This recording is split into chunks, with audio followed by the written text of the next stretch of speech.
Holidays on alert.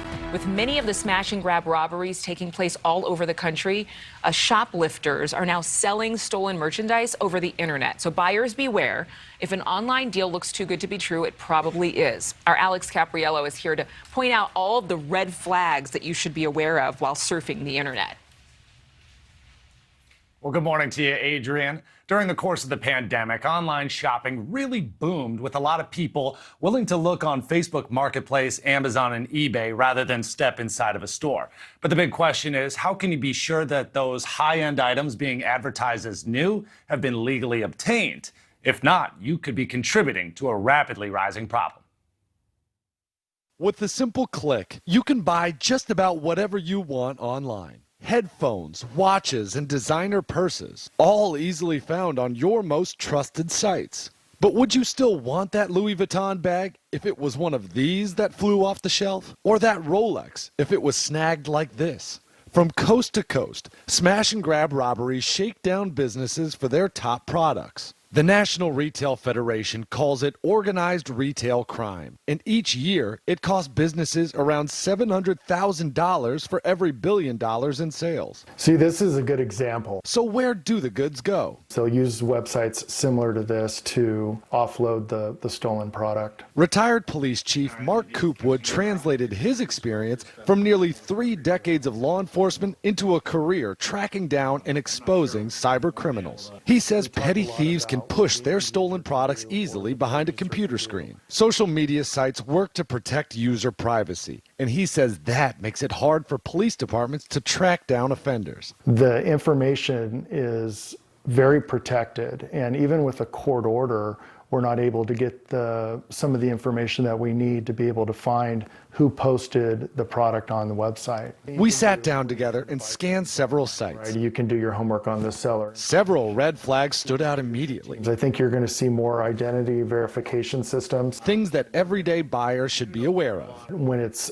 discounted so heavily and then there's no way to get a hold of this person, they have an anonymous profile. Do you think that these social media sites are doing enough to police the products and police the sellers out there? It's just a fine line that they're having to balance, and I think that they're getting there slowly but surely. Amazon has a team of 10,000 workers whose sole job is to track down bad actors on the platform. And last year, the company spent more than $700 million toward fraud mitigation strategies. And Meta, formerly known as Facebook, has a long list of prohibited items on the marketplace, including anything that's been stolen. Businesses trying to sell products there will be initially checked, but Meta requires everyday users, just like you and I, to police the marketplace once the product is listed. They say it's up to everyone to report suspicious products to the company and to law enforcement. The online marketplace is the new pawn shop. Businesses like Best Buy, Nordstrom, and Home Depot, all victims of organized retail crime, just sent a letter to Congress, writing that they're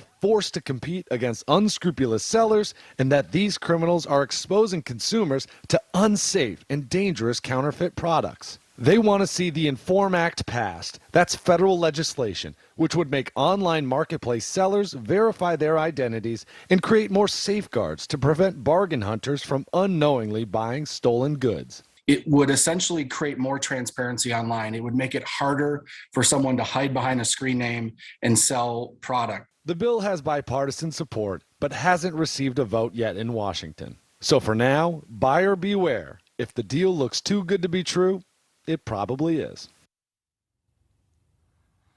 Okay, Adrian, so can you get in trouble for buying something online that's been stolen? That's the big question here, right? Well, I spoke to a lawyer, and he said that if you buy something that's stolen but you don't know it, well, then probably not. However, if you do go ahead with that purchase, click on that Facebook Marketplace, Amazon, eBay, wherever, and you know very well that it's been stolen, then yeah, you could face criminal charges.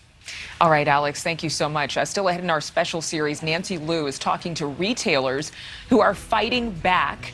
A look at booming business for one new security device. You saw those slinkies outside of some of the malls in Los Angeles and other stores across the country. They're trying to figure out how they can have more security. Tomorrow morning, it's not just about stores. Rich McHugh has some shocking stories of people who've had their cars stolen right out of their driveways. And tomorrow morning, Marky Martin joins us live with a demonstration of how to stay safe in parking lots. She's going to work with former FBI agent Jennifer Coffindaffer to get some hands-on advice. Okay, so this is obvious. Thank you so much for watching. Make sure to click on the red subscribe button below so you can get more of NewsNation's fact-driven, unbiased coverage.